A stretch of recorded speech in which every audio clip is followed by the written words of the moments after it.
আমরা সবসময় লক্ষ্য করছি যে মায়ানমার সবসময় তারা তারা এগ্রি করে যে তাদেরকে ফেরত নিয়ে যাবে, কিন্তু কার্যত গত প্রায় 7 বছর সময়ের মধ্যে একজন রোহিঙ্গাকেও তারা ফেরত দেয়নি।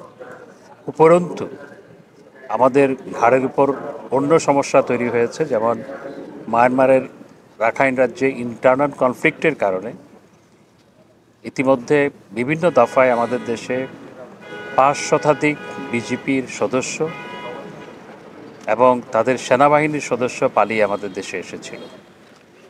আমরা মায়ানমারের সাথে আলাপ আলোচনা করে তাদেরকে ফেরত পাঠিয়েছি, কিন্তু নতুনভাবে আরও 138 জন এখন বাংলাদেশে পালিয়ে এসছে।